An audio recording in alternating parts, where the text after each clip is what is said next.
अस्सलाम वालेकुम। सुबह बख़ैर। Doctor Lubna hair.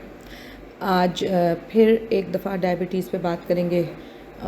उसके बाद फिर न्यू टॉपिक्स पे जाएंगे। टाइप 1 डायबिटीज़ तो आपको पता है कंजेनिटल होती है, जिसका एज सच इंसुलिन दिए बग़ैर इलाज नहीं होता। लेकिन टाइप 2 डायबिटीज़ एनवायरमेंटल है, जो कि जेनेटिक्स से उसका इतना ताल्लुक़ नहीं है जितना कि एनवायरमेंटल फैक्टर से, यानी आपके लाइफस्टाइल से ताल्लुक़ है। तो आज कुछ हल्का सा रिव्यू कि डायबिटीज़ है क्या, और उसके बाद क्या इसको रिवर्स किया जा सकता है या नहीं, उसके बारे में बताऊँ। टाइप 2 डायबिटीज़ में इंसानी बॉडी में जो पेनक्रियाज होता है, यानी लबलबा जिसे कहते हैं, जो कि ब्लड में ग्लूकोज़ की क्वांटिटी को नॉर्मलाइज्ड रखता है, सही रखता है। जैसे हम जितनी मर्ज़ी चीनी खा लें वो इतनी इंसुलिन प्रोड्यूस कर देगा कि इंसान के ब्लड में शुगर लेवल ज़्यादा ना हो। जब ये डायबिटीज़ स्टार्ट हो जाती है इस वक्त, जबकि इंसान के ब्लड में तकरीबन 200 या 250 या एकदम से चांस डिस्कवरी डायबिटीज़ की कि जी 400 शुगर चेक कराई तो 400 थी, उस वक्त तक अमूमन तकरीबन 80% पेनक्रियाज ने काम करना छोड़ दिया होता है। यानी अप टिल यहाँ तक पहुँचने तक बेशक पिछले 10-12 साल से इंसुलिन बनाने में पेनक्रियाज को मुश्किल हो रही थी, लेकिन वो उसको ओवरकम कर रहा था, हत्ता कि उसकी capacity to produce more and more insulin ख़त्म होते होते इस हद तक आ गई कि अब वो ब्लड में स्पिलेज होने लगी शुगर की। और ये जो सेल्स जो कि इंसुलिन बनाते हैं, इनके बारे में पहले ये समझा जाता था कि जब डायबिटीज़ हो गई, इंसान को टाइप 2 डायबिटीज़ डायग्नोज हो गई और 80% तक पेनक्रियाज ख़त्म हो गया, जो 20% रह गया है वो इस काबिल नहीं रहता कि वो इतनी इंसुलिन प्रोड्यूस कर सके कि इंसान डायबिटिक ना हो, तो ये परमानेंट डैमेज है। लेकिन विद टाइम मेडिकल में रिसर्च मुसलसल होती है। विद टाइम अब ये समझ में आने लगा है कि ये 100% इरिवर्सिबल नहीं, इसे काफ़ी हद तक रिवर्स किया जा सकता है, स्पेशली उन लोगों में जो कि ज़रा न्यूली डायग्नोज्ड हों या जिनकी डायबिटीज़ बहुत ज़्यादा पुरानी ना हो। उनमें तो यानी 4-5 साल तक की हिस्ट्री हो जिनकी, उनमें तो तकरीबन 90% टू 100% तक रिवर्स हो जाती है डायबिटीज़। लेकिन जो पुराने डायबिटिक्स हैं, जिन्हें लेट से कि 15-20 साल हो गए या इवन मोर, उनमें 100% रिवर्स नहीं होगी, लेकिन इन सेल्स को कुछ हद तक सैल्वेज किया जा सकता है, कुछ हद तक ये सेल्स वापस लाए जा सकते हैं। यानी जो लाइफस्टाइल मॉडिफिकेशन अब मैं आगे बताने वाली हूँ, अगर वो हम लोग कर लें तो पुराने से पुराना डायबिटिक भी काफ़ी इससे फ़ायदा उठा सकता है। और न्यू डायबिटिक्स 5-6 साल की स्टैंडिंग वाले, 4-5-6 साल की स्टैंडिंग वाले, वो तो तकरीबन रिवर्स कर सकते हैं। इसलिए ये कह देना, शुरू में पुराने ज़माने में तो यही समझा जाता था ना कि बस एक लाइफ टाइम कर्स है, अगर डायबिटीज़ हो गई तो बस ख़त्म, अब ये इरिवर्सिबल डिजीज़ है। हत्ता कि अभी तक भी कुछ हद तक डॉक्टर्स यही मानते हैं कि नहीं जी ये इरिवर्सिबल है, pancreas once gone for ever. लेकिन ऐसा नहीं है। अब रिसर्च ने बताया है कि पेनक्रियाज को हम कुछ हद तक वापस ला सकते हैं। इसके लिए सबसे पहले तो ये है कि समझा जाए कि होता क्या है डायबिटीज़ में। इसमें पेनक्रियाज में एक सेल्स होते हैं, आइलेट्स ऑफ लैंगरहैंस, जो कि बहुत ज़रूरी होते हैं इंसुलिन प्रोड्यूस करने के लिए। अब जब पेनक्रियाज में, जब इंसान में मोटापा आता है और फैटी लिवर और मतलब फ़ैट उसके विसराज में यानी उसके ऑर्गन्स में जमा होना शुरू हो जाता है, तो उससे पेनक्रियाज बहुत बुरी तरह अफेक्ट होता है। क्योंकि पेनक्रियाज में भी जिस तरह बाकी हम फैटी लिवर तो कहते हैं, फैटी पेनक्रियाज बहुत कम लफ्ज़ आपने सुना होगा, लेकिन होता यही है कि जिस तरह फैटी लिवर में लिवर के हर जगह फ़ैट सेल्स जमा हो जाते हैं, पूरा लिवर भर जाता है उनसे, इसी तरह पेनक्रियाज में भी फ़ैट सेल्स जमा हो जाते हैं। अब जब वो फैट सेल्स जमा हो जाते हैं तो वो नॉर्मल फंक्शनिंग ऑफ पेनक्रियाज को रोक देते हैं। अब जब नॉर्मल फंक्शनिंग ऑफ पेनक्रियाज रोकेगी तो उसकी नॉर्मल फंक्शनिंग क्या है कि उसने इंसुलिन रिलीज़ करनी है, ब्लड शुगर को कंट्रोल करना है और डायबिटीज़ नहीं होने देनी है। अब चारों तरफ उसके फ़ैट आया हुआ है तो वो वर्क नहीं कर सकता। तो मेन इस वक्त रीज़न ये है, जो कि ब्रेक थ्रू है इन डायबिटीज़ मैनेजमेंट, कि अगर हम पेनक्रियाज का फ़ैट ख़त्म कर सकें तो जो सेल्स पीछे रह जाते हैं, फ़ैट जब ख़त्म हो जाएगा या कंट्रोल हो जाएगा, तो जो सेल्स पीछे रह जाएंगे जिनका काम इंसुलिन बनाना था, वो दोबारा से वर्किंग शुरू कर देंगे। अब रिवर्सल के लिए हमें क्या करना है, उसके लिए सबसे पहले तो फ़िज़िकल एक्टिविटी बढ़ाएंगे और डाइट को इम्प्रूव करेंगे। अच्छा, अब जो लोग डायबिटिक हैं उनके लिए सबसे पहले तो ये है कि अपना वेट चेक करें और कम से कम ओवर द 6 मंथ्स कोशिश करके 10 to 15 kg वेट में ड्रॉप लाएं, और वो हेल्दी तरीके से, कोई ये लिक्विड डाइट या कोई इस किस्म की डाइट से नहीं जिससे वक्ती तौर पे कम हो जाता है और फिर बाउंस बैक कर जाता है, उस तरह नहीं। अगर 10 to 15 kg ओवरवेट पीपल अपना वज़न कम कर लेते हैं तो थोड़ी सी डाइट इम्प्रूवमेंट के साथ तकरीबन 60-70 to 90% तक वो अपने ब्लड शुगर लेवल्स को कंट्रोल कर लेंगे। एक्सरसाइज का ये है कि एम करें 10,000 स्टेप्स अ डे। इसके ऊपर बहुत बात होती है, इंटरनेट पे आप पढ़ें, हर एक कह रहा होगा जी 10,000 स्टेप अ डे बहुत ज़रूरी है। अच्छा, ये मुझे लगता था बहुत मुश्किल है, लेकिन मैंने खुद करके देखा है। हम ये गैजेट्स होते हैं, इवन मोबाइल में ऐप्स हैं, हर एक के पास मोबाइल है अब, उसमें भी ऐप्स हैं कि आप चल रहे हैं तो आपके स्टेप्स काउंट हो रहे हैं। तो आप नॉर्मल एक्टिविटी में, जॉब पे आने जाने में, बच्चे जो स्कूल आने जाने वाले, तकरीबन 4-5,000 स्टेप्स हो ही गए होते हैं। तो अब आधा समझे हो गया होता है, आधा अपने एम करके करना है।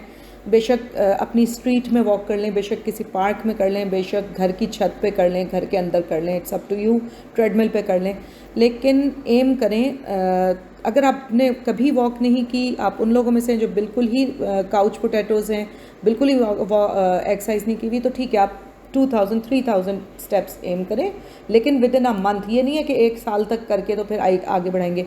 विद इन अ मंथ अपने आप को 10,000 स्टेप्स अ डे पे लाएँ।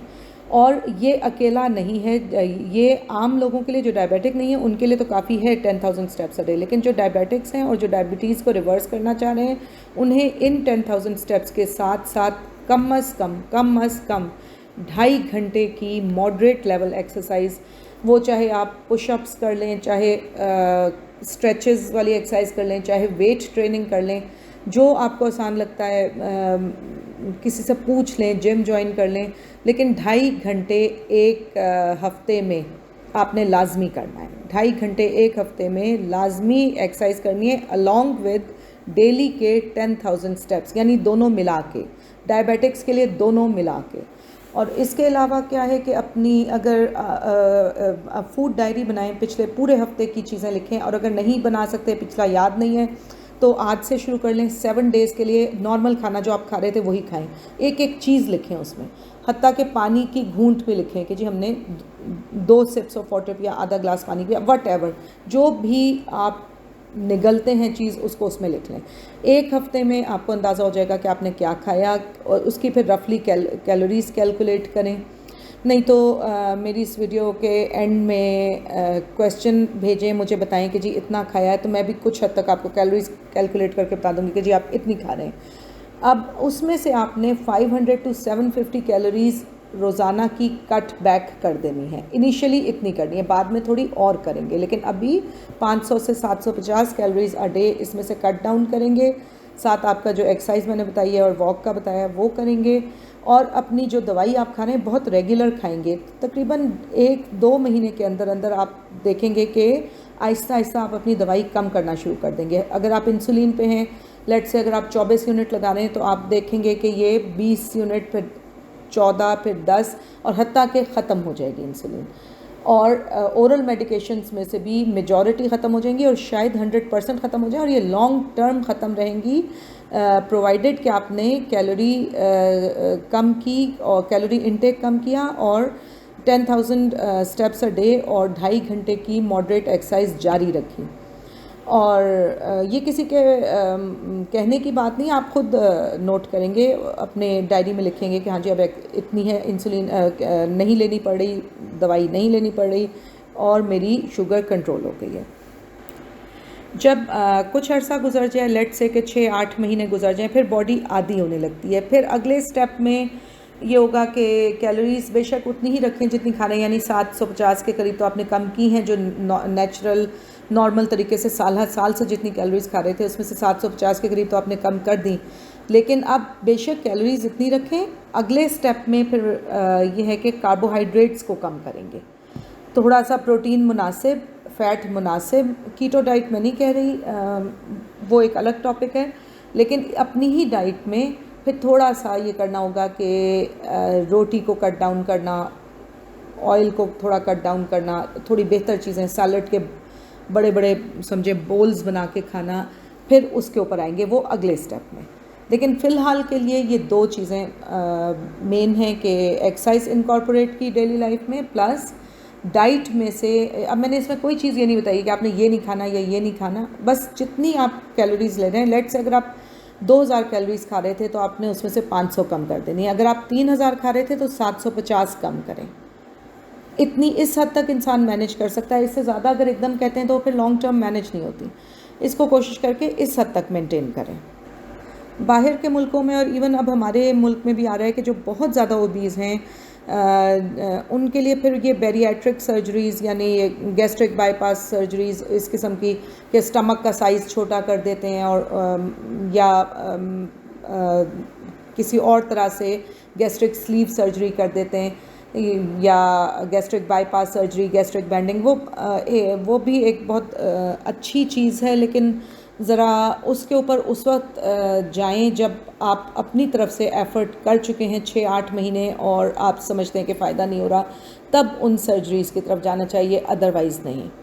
उसके अलावा एक तरीक़ा और है, वो भी बहुत अच्छा समझा जा रहा है, लेकिन वो उस वक्त जब आप अपना ये डाइट और एक्सरसाइज से शुगर को कुछ हद तक कंट्रोल कर चुके हैं, तो फिर आप फास्टिंग उस पे आएंगे, यानी हफ्ते में एक बार अगर कर सकें तो 24 घंटे का फ़ास्ट कर लें, 1 से 2 बार, 24 घंटे कुछ नहीं खाएं और बाकी दिनों में कम कैलोरीज़ के साथ खाएं। फास्टिंग के हज़ारों तरीके हैं, 5:2 भी कहलाता है, जो मैंने अभी आपको बताया कि 2 दिन फ़ास्ट करें। उस फास्टिंग डेज़ में आप लिक्विड्स पी सकते हैं, जैसे कहवा है, यखनी है, और जूस तो नहीं क्योंकि वो तो कैलोरी लोडेड होता है, लेकिन पानी बहुत ज़्यादा पीना है तो ताकि डिहाइड्रेशन ना हो।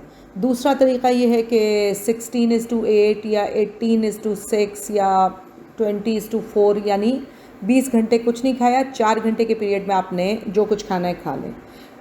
अब ये जो 4 घंटे का पीरियड है, इसमें अपनी कैलोरीज़ 1000 से 1200 रखें, इससे ज़्यादा नहीं। अच्छा, कुछ लोग सिर्फ आजकल एक ओमैड वर्ड चल रहा है 1 मील अ डे, उस पे भी अपने आप को मैनेज कर लेते हैं, लेकिन वो ज़रा आगे जाके जब आपको एक दफ़ा आदत हो जाएगी एक्सरसाइज और डाइट और अपने आप को कंट्रोल करने की, तो फिर आप उस पर भी जा सकते हैं। ओमैड यानी दिन का कोई एक वक्त मुकर्रर कर लें, उसमें 1 घंटे आपने जो कुछ खाना है खा लें, उसमें फिर इतना ज़्यादा वो नहीं होता। आपने पिज़्ज़ा खाना है पिज़्ज़ा खा लें, बर्गर खाना है बर्गर खा लें, थोड़ा सा मीठा खा लें, लेकिन बस उसके बाद 23 आवर्स आपने कुछ नहीं खाना, लेकिन वो ज़रा आगे के स्टेप्स में से है। तो अभी फ़िलहाल तो मेन जो चीज़ है वो उसके ऊपर कोशिश करें, और आप ख़ुद मुझे बताएंगे कि हाँ जी रिवर्स हुई डायबिटीज़, बड़ी हद तक रिवर्स हुई। वो यही है कि 2.5 घंटे पूरे हफ्ते में 2.5 घंटे किसी किस्म की एक्सरसाइज, ये 30 to 40 मिनट्स डे बनते हैं, और 10,000 स्टेप्स अ डे, और 500 से 750 कैलोरीज़ अपने नॉर्मल जो खाना खा रहे हैं उसमें से कम कर देना। इसके साथ आज का ये एंड करते हैं पैगाम। इंशाल्लाह अगर आप लोग ये करेंगे तो अच्छा, और अपने साथ मिला लें किसी को, अगर फैमिली में कोई डायबिटिक है, फ्रेंड्स में कोई डायबिटिक है, तो छोटा सा ग्रुप सा बना लें और एक दूसरे को अपनी प्रोग्रेस बताते जाएं। उससे मोटिवेशन बहुत होती है और इंसान डिट्रैक्ट नहीं होता। अगर मिल के करते हैं तो इंसान खुशी खुशी कर लेता है। ओके जी, अल्लाह हाफिज़।